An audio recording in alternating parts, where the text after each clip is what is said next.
سورہ دخان کی آیت نمبر 43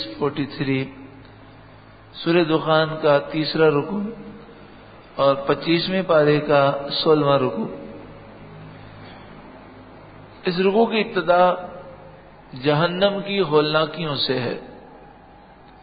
حقیقت یہ ہے کہ اللہ کے عذاب کا ہم تصور کر ہی نہیں سکتے، نہ اللہ کے عذاب کو ہم بیان کر سکتے ہیں۔ جو بھی مثال ہے سمجھانے کے لیے ہے، ہمیں بیدار اور خبردار کرنے کے لیے۔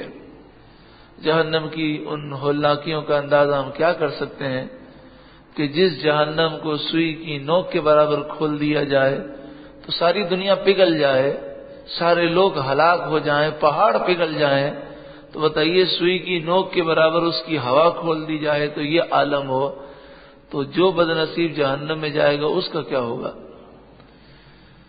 اللہ تعالی ہمیں جہنم کے عذاب سے محفوظ فرمائے۔ یہ بات یاد رکھیں کہ اللہ کے عذاب کو ہلکا سمجھنا یہ بھی کفر ہے۔ اللہ کے عذاب کو ہلکا سمجھنا اور نہ ڈرنا یہ بھی کفر ہے، اور اللہ کی نعمتوں کو، جنت کو ہلکا سمجھنا، حقیر سمجھنا یہ بھی کفر ہے۔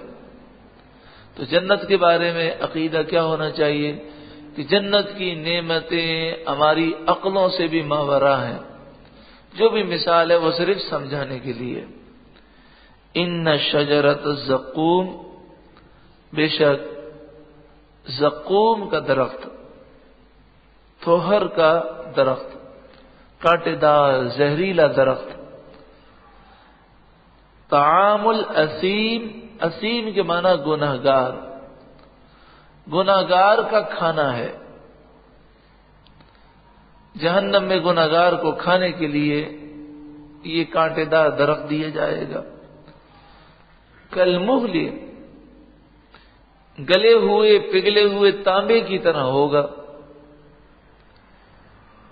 یغلی فی البطون، پیٹ میں جوش مارتا ہوگا۔ کغلی الحمیم، جیسے گرم کھولتا ہوا پانی جوش مارتا ہے۔ خذوہ، اللہ تعالیٰ فرشتوں سے فرمائے گا اسے پکڑو۔ فاعتلوہ الی سواء الجحیم، اور اسے بھڑکتی ہوئی آگ کی طرف بزور گھسیٹتے ہوئے لے جاؤ، یعنی اسے ذلیل کر کے جہنم کی طرف لے جایا جائے گا۔ ثم صبوا فوق رأسہ، پھر اس کے سر کے اوپر ڈالو من عذاب الحمیم، گرم کھولتا ہوا پانی کا عذاب۔ گرم کھولتا ہوا پانی۔ کبھی کبھی تو ہمیں اپنی زندگی پر افسوس ہوتا ہے، ہم کیسے نادان ہیں۔ ہم ذرا سی تکلیف کے لیے، تکلیف دور کرنے کے لیے کتنی مشقت کرتے ہیں۔ دھوپ میں کھڑے ہوں گے تو دائیں بائیں دیکھیں گے، کوئی سایہ ڈھونڈیں گے۔ بس میں جائیں گے، ساری سیٹیں اگر بھری ہوئی ہیں اور کھڑے ہو کر سفر کرنا ہے تو انتظار کرتے ہوں گے کون سی سیٹ جو ہے خالی ہو اور میں جلدی سے بیٹھ جاؤں۔ نہ ذرا سی سردی برداشت ہوتی ہے، نہ گرمی، نہ تھوڑی تکلیف۔ تھوڑی تھوڑی راحتوں کے لیے ہم کتنی مشقتیں کرتے ہیں، کتنی فکر ہوتی ہے۔ لیکن جہنم کی یہ ہولناکیاں ہیں، اس سے بچنے کا کوئی ذہن ہی نہیں ہے۔ ذق، اس سے کہا جائے گا اب جہنم کا مزہ چکھ۔ انک انت العزیز الکریم، ہاں ہاں تو ہی بڑا عزت والا، کرم والا ہے۔ یہ اسے زجر کیا جائے گا۔ بڑا عزت والا بنتا تھا، بڑا دولت مند، بڑا تیرا مقام تھا، اب جہنم کے اندر اس کا مزہ لے۔ ان ھذا ما کنتم به تمترون، بے شک یہ ہے وہ جس میں تم شبہ کرتے ہو۔ اب اس بات کو ہم اپنا معمول بنا لیں. آج آپ غور کیجئے گا اور آپ دیکھیے گا کہ ہم جتنا ہو سکتا ہے ہم راحتیں حاصل کرتے ہیں. مثال کے طور پر جس شخص کو اللہ نے دولت دی ہے، سخت گرمی کے ایام ہے، تو یہ نہیں ہو سکتا کہ وہ اپنے گھر میں پنکھا نہ لگائے. پنکھا لگائے گا، اور اگر اس کا بس چلے گا تو اے سی لگائے گا. یہ نہیں ہو سکتا کہ بچے گرمی میں تڑپ رہے ہوں اور وہ یہ کہے کہ جناب اے سی لگانے کی ضرورت کیا ہے. سخت گرمی میں وہ اس سے ہو سکے گا تو وہ اے سی بھی لگا دے گا. اپنے بچوں کے لیے وہ ہر قسم کی راحت پیدا کرنے کی کوشش کرے گا. لیکن ہم یہ سوچتے نہیں ہیں کہ ہمارے بچے اگر دین سے دور ہوں گے، نماز نہیں پڑھیں گے، گناہ کریں گے، تو اگر وہ جہنم کی آگ میں چلیں گے پھر کیا ہوگا. یہ فکر ہمیں نہیں رلاتی. ذرا سی تکلیف بچوں کی ہم دیکھ نہیں سکتے، رو پڑتے ہیں، لیکن وہ نماز قضا کر دیں، وہ دین سے دور ہوں، تو یہ فکر ہمیں رلاتی نہیں ہے، کیونکہ جہنم کا جو تصور ہمارے ذہنوں میں ہونا چاہیے وہ ہے نہیں. لیکن جو متقی ہیں، جو پرہیزگار ہیں، جو اللہ والے ہیں، ان کا مقام تو بہت بلند و بالا ہے. متقی کون ہے؟ اللہ کی نافرمانی اور گناہوں سے بچنے والا.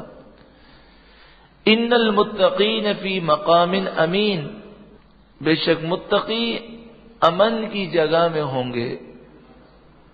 فی جنات و عیون، باغات میں اور چشموں میں ہوں گے. یلبسون من سندس و استبرق، سندس اور استبرق یہ ریشم کی اعلیٰ قسمیں ہیں. ایک ریشم وہ ہوتا ہے جو بہت باریک ہوتا ہے اور اعلیٰ ہوتا ہے، اور ایک ریشم وہ ہوتا ہے جو ہوتا موٹا ہے لیکن اعلیٰ ہوتا ہے.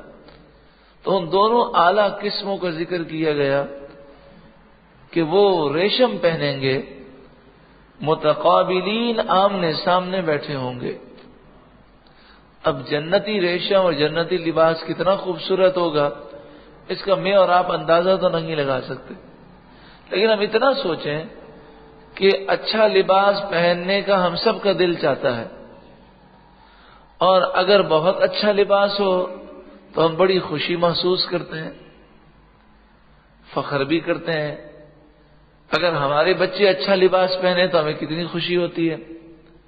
ہر عید کے موقع پر ہر باپ کی، ہر ماں کی یہ خواہش ہوتی ہے کہ میرے بچے اچھے سے اچھا لباس پہنے. تو اب ہمیں اپنے بچوں کو اچھا لباس پہنانا ہے جنت میں، تو اس کے لیے ان کی صحیح اسلامی تربیت بھی کریں. ورنہ یہ دین سے اگر دور ہوں گے اور ایمان برباد ہو گیا تو ہمیشہ جہنم میں رہنا ہوگا. تو اگر بچوں سے محبت ہے، بھائی بہنوں سے محبت ہے، لوگوں سے محبت ہے، خود ہمیں اپنی ذات سے محبت ہے، تو پھر جنت میں جانے والے اعمال اختیار کریں. آمنے سامنے بیٹھے ہوں گے. کذالک، یوں ہی اور نعمتیں ہم عطا کریں گے. وزوجناہم بحور عین، اللہ اکبر. ایک تو وہ نکاح ہے جو ماں باپ کرواتے ہیں. ہر ماں کی خواہش ہوتی ہے کہ میں اپنے بیٹے کو، اپنی بیٹی کو دلہا دلہن بنتے ہوئے دیکھوں، اپنے ہاتھ سے انہیں جو ہے یعنی سمجھیے کہ اپنی زندگی کے اندر میرے بچوں بچیوں کا میں نکاح کروں. تو ایک تو وہ نکاح ہے، اور ایک وہ نکاح ہے جو اللہ کروائے گا.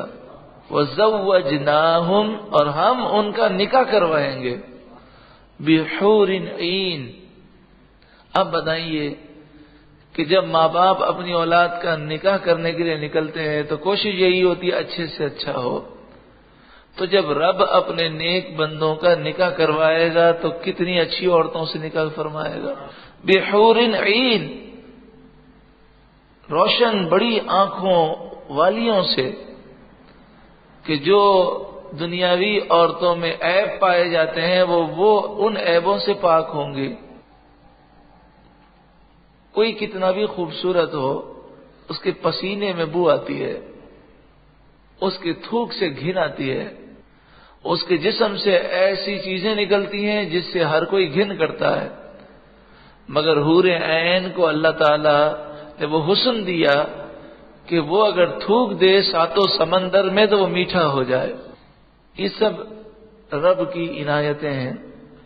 یدعون فیہا بکل فاکہۃ آمنین، اس میں ہر قسم کا میوہ مانگیں گے امن اور امان سے۔ لا یذوقون فیہا الموت الا الموتۃ الاولی، پہلی موت جو انہوں نے چکھ لی، اب اس کے بعد اب انہیں کبھی موت نہیں آئے گی، ہمیشہ ہمیشہ جنت میں رہیں گے۔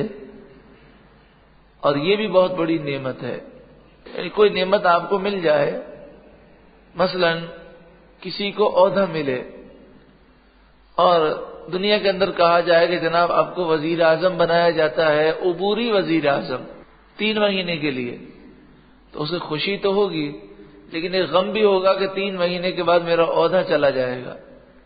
لیکن کہا جائے آپ کو 5 سال کے لیے وزیر اعظم بناتے ہیں تو اسے خوشی زیادہ ہوگی، اور کہا جائے کہ تا حیات بناتے ہیں تو اور زیادہ خوشی ہوگی، لیکن اس خوشی کے ساتھ یہ غم ضرور ہوگا کہ مجھے موت تو آئے گی اور مجھے موت یہاں سے اٹھا کر قبر میں پہنچا دے گی۔ تو جنتیوں کو خوشی بالائے خوشی ہوگی کہ جب وہ جنت میں داخل ہوں گے تو موت مینڈے کی شکل میں لائی جائے گی اور جنت اور جہنم کے درمیان اسے ذبح کیا جائے گا اور فرمایا جائے گا اے جنتیوں اب تمہیں ہمیشہ جنت میں رہنا ہے، اور اے جہنمیوں تمہیں ہمیشہ جہنم میں رہنا ہے۔ جہنمیوں کو غم بالائے غم اور جنتیوں کو خوشی بالائے خوشی ہوگی۔ وَوَقَاهُمْ عَذَابَ الْجَحِيمِ، اور اللہ نے انہیں آگ کے عذاب سے بچا لیا۔ فضلا من ربک، یہ تمہارے رب کے فضل سے ہے۔ ہر کوئی چاہتا ہے میں کامیاب ہو جاؤں، بڑی کامیابی کون سی ہے؟ ذالک هو الفوز العظیم، یہی بڑی کامیابی ہے کہ بندہ متقی ہو اور رب راضی ہو جائے۔ فَإِنَّمَا يَسَّرْنَاهُ بِلِسَانِكَ، تو ہم نے اس قرآن کو آپ کی زبان میں آسان کر دیا۔ لَعَلَّهُمْ يَتَذَكَّرُونَ، تاکہ وہ سمجھیں۔ فَارْتَقِبْ، اے محبوب آپ انتظار کیجئے، انہم مرتقبون، وہ بھی کسی انتظار میں ہے، وہ اللہ کے عذاب کا انتظار کر رہے ہیں، تو آپ بھی انتظار کیجئے۔ ایک وقت وہ آئے گا کہ ان کافروں کو انکار کا مزہ مل جائے گا کہ انہوں نے انکار کر کے اپنے آپ کو برباد کیا۔